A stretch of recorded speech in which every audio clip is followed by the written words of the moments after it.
I think something changed here. But after these 3 weeks, we finally have a patch. And this patch, it will change many things. So in this video, I'm going to talk about this patch and my own analysis and some predictions there and there on how the meta can be during the patch 13-14. So let's have a first look about the system changes. I don't want to say too many things. I think it's great that we changed some of the portals which are boring. The other thing I really like is the strongest unit rework. I think this just makes it very easy for anyone to understand who is the strongest unit. And I think the less agile Lotus will be extremely powerful because it will be easier to use it properly. Actually, I think this is going to be a god tier augment, and I can see Vega actually being one of the best augment in the next patch. So about the trait, not many things I want to say except rogue. So first of all, 4 rogues, it's good that we buff 4 rogues because no one is playing 4 rogues, it's useless. Having +1 rogue as an augment and things like this is kind of weird. But I think this is going, the green here, this is going to be the thing I'm the most scared about. Because yes, you will see later Zed will be nerfed, of course. Slayer is nerfed as well, so technically speaking Zed is supposed to be less strong. But the fact that he will consistently dash to the backline, and that's how he should be. That's how he should be, because if he doesn't dash in the backline, it's kind of a bug.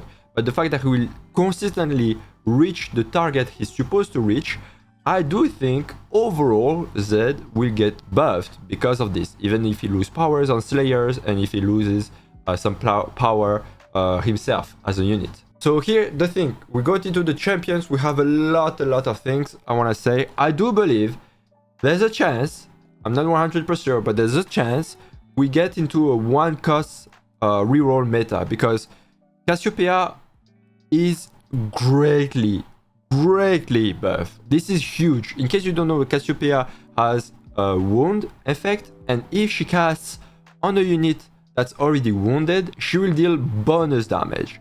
The problem is that she, with 40 mana, she would most of the time never use this effect properly because she doesn't have the time to cast a second time before the wound disappears. But now she will constantly do it. If you have a blue buff, it lowers down to 20 mana, and if she has a takedown, she gains 10 mana. So you can literally have a turret of poison spit, I guess.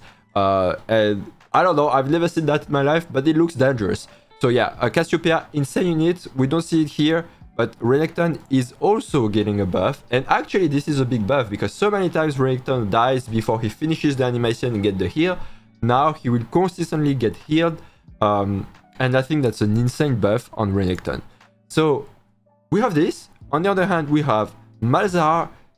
I mean, I don't understand this buff. Honestly, Malzahar was already good. I felt like he was already good, but this is just insane buff. We have also Cho'Gath that's buffed.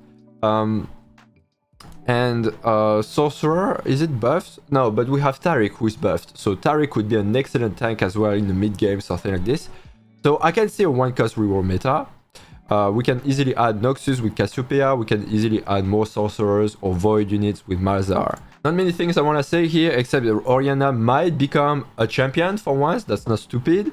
And of course, Samira here, kind of similar to Cassiopeia. She will get less mana, but deal less damage per ability. It doesn't change the fact that she will be much more useful by removing tons of armor. And she will be an excellent unit to add whenever you play AD carries like Darius, for instance, or challengers and things like this. We already play her, but we just play her as a filler. Now I feel like positioning her properly is actually going to be key in the next patch. So after on the 2 cost, couple of things. As you can see, you start to see a pattern. We have already Cassiopeia who got buffed. We have Galio, we have Soraka. All of these are invokers. And I know some of you already know like a lot of invokers. I actually think, except Shen, maybe all of them gets massive buffs. Like massive. Just look at this Galio. This is a massive buff. Soraka is an okay buff. Don't worry, it's not that massive. We have Swain, who is getting a pretty decent buff. Not for the damage, but for the tankiness. So he will be an excellent tank for you. Next to Taric, you will see Taric. Like, I've never seen a buff like this It's crazy. We have a Z nerf. Like I said earlier, I do feel like the nerf might not be enough to counter the rogue AI or whatever it's called positioning. So I do think this is going to be actually worse than how it is now. I might be wrong, but we'll see. Garen is just going to spin more, but doesn't really matter. He's still going to be useless. Karma, who gets buffed outside of Ionia. So basically when you play Invoker, she'll deal more damage naturally. And if you play with Ionia, she'll get less AP. But like Mordok said, it's overall power neutral when you play Ionia. It's more powerful when you play Invoker. Katarina gets nerfed, but honestly, again, just like Zed, Katana throws a lot. So having her dashing properly to the right target consistently, in my opinion, is much more valuable than this amount of nerf. So I'm really scared about the Katarina. Then we have the Tarek, I just can't believe it. Like the mana is almost divided by 40%. I mean, reduced by 40%. The shield is improved. The shield scales with AP. When you have 6 sorcerers, he can get a shield that's insanely huge. I don't know what's happening. Targon will get buffed in the sense that Aphelios, Soraka, and Tariq are all of them buffed. So I just feel like we will be in a meta where just like shield, heal, and mana will be like way too strong. If you don't have Guard Breaker, if you don't have anti-heal, you will have no chance to kill this. I think it will be cancerous. I honestly think this is overshot by way too much. Way too much. So let's go for the forecast. Aphelios get a 5 AD. What's important here, it's almost a 10% increase of damage, because everything with AD scales based on base AD. So if you give him Infinity Edge will also give more AD because he gets more base AD. So it's not just 5 AD, it's much more than that. So it's actually almost a 10% damage buff. We have Gwen, who's buffed, but also I think this is the most important part, the AI is improved. Let's see how the AI is reliable on this. But if she can stay on the same target and finish it before switching to another target, I think she's going to be very relevant and easy to play. So for Lux, we have two good things here. First of all, a buff on her damage. I think the buff is okay. I think the biggest nerf, like they did last time, was removing the starting mana. I think this is really good that she doesn't start with mana. That way she doesn't melt a target from the first second of the fight. So I think this is good, unless you have blue buff, of course. But her ability can no longer be interrupted. I'm really afraid of that because it does feel now you have 0 counterplate for Lux. So I'm a bit skeptical about it. I'm not sure this is okay to have both the damage amplified and this. I think just this was enough without adding more damage. Sejuani will finally get a shield before she dies. Good, finally. Urgot gets more mana. If you saw my streams, if you saw a bit my Twitter, you know that I have a secret tech with Urgot. And I'm kind of afraid that this will make Urgot too strong. But we will see. Maybe because no one knows, neither Mordog, about how to make Urgot a monster. But I'm gonna abuse it. If no one knows, I'm gonna have free LP from that. Then we have Yasuo nerf. I think this is fair. He's not supposed to one-shot target with Hoj, BT, and RC. He's supposed to one-shot target if you add offensive items like IE and Deathblade. So to me, it's totally normal. And now we can talk about Zeri. Finally! Because like 6 seconds of overcharge duration, I'm sorry, but she spends 2 seconds just jumping like this, woohoo, and does nothing. And after she's stunned for 4 seconds and the overcharge duration is finished. So finally, Zeri should be able to feel like a champion. And I hope so, because Jinx 2 was stronger than Zeri 2. So for the 5 cost, now we have Aatrox. For me, the biggest buff of Aatrox is the Darking Revive animation speed and the cast animation speed, because I don't know if you've noticed it, but it's like Zeri. Like when he revives, he's like, I am Aatrox for like 5 seconds and he does nothing and dies. So I am happy that this is faster. I hope it's fast enough.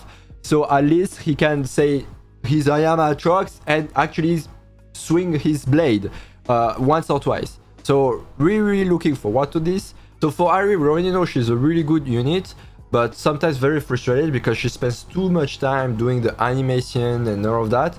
So this is reduced, and to me this is an insane buff for Ari. I think she is going to be the most powerful 5-cost unit. Belvet kinda similar, because the problem with Belvet is like if you don't play RFC, she's kinda useless. But now it was a bug. Whenever she's casting her animation and no one is in range, she's still going to cast the animation of the on the closest target, I think. Yeah, she now finds the next closest target, so she doesn't waste her ultimate. And since now she has kind of infinite range on her animation of the ultimate, you don't necessarily need to put RFC, even if RFC is an excellent item on her because it gives her a lot of range and also a lot of attack speed. Rise Shadow Isle, cool, they can do that. To me, the biggest issue I have with Shadow Isle on Rise is that I discovered the bug this weekend is if you have this on someone who has Edge of Night, and then after you have the Edge of Night proccing, it removes the buff of the Shadow Eye, so the unit is not going to revive after. I did that and I lost because I had that on Belvet with Edge of Night, and Belvet didn't revive and I lost. So until they fix this on this Shadow Eye, I think it's not going to be a good unit. So let's talk about the items now. The Dragon Claw, it's nice. This item was kind of useless, so yeah, cool. Locket of the Iron Solari. So what they did here is great. They removed, I mean, they took the item from general trash and they put it on plastic trash, you know? So it's kind of an upgrade, but it's still trash. So don't build it. Sniper's Focus, it's a good rework. I think it's really nice to have +1 range, and obviously it has to be nerfed of the damage. I think this just makes more sense to me. I really like this item. Now let's talk about the augments, and what I really like to see here are the augments for Bard. So this one, I think this is the silver. Yeah, so this is the silver. So with the silver, you can literally have 5 copies of the same 3-cost champion. If you have the good one, I don't know, Karma, Vel'Koz, Donna, you know, this kind of stuff, you can easily make a 3-star 3-cost rework comp, and this is actually cool. I think this is cool. Build different 2 and 3 are buffed. This is great because they, I mean, I'm not sure this is great because the thing is, these 2 augments, build different 2 and 3, are trash, not because of the stats here, but because the units you want to play with this comp, these augments, are trash. Aphelios, Zeri, usually you play these 2, but you can't play them because they're trash. So I think I'm a bit afraid of this going to be an overbuff, in a sense that since Aphelios, Zeri are both buffed pretty consistently, I do think build different 2 and 3 would naturally become stronger because you would play these units and they will be strong. So adding more stats here, I just feel like build different is going to go from one of the best augments to one of the worst to one of the best again. So I'm really afraid of this. So the second part of augments, like I said, for build different, we have a significant buff here. Honestly, that's really huge. And then after we have Caretaker's Chosen, which is the Bard augment, Prismatic, that allows you to have a Radiant item at level 7 and at level 8. This is good because honestly, most of the time, like everyone has a Prismatic and you can only profit of your Prismatic when you're dead. So you don't profit about it. So yeah, really nice. So overall, I feel like the patch, except for some things like too many buffs on Invokers, the build different being buffed while all the best units of build different are getting buffed as well. It kind of shows that I still feel like they sometimes make always the same mistake, is buffing everything without understanding that they work together and it just makes everything stronger. Maybe I'm wrong about it, but I do feel like we will have an Invoker meta.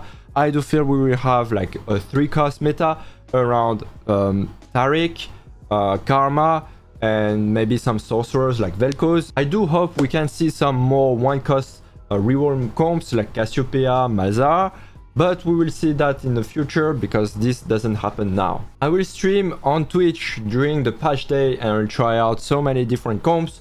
So obviously you want to watch this stream, and also I will release a video around Wednesday where I'm going to share my 5 comps I will spam on the new patch in order to climb fast, and how you can actually play them as well to climb fast.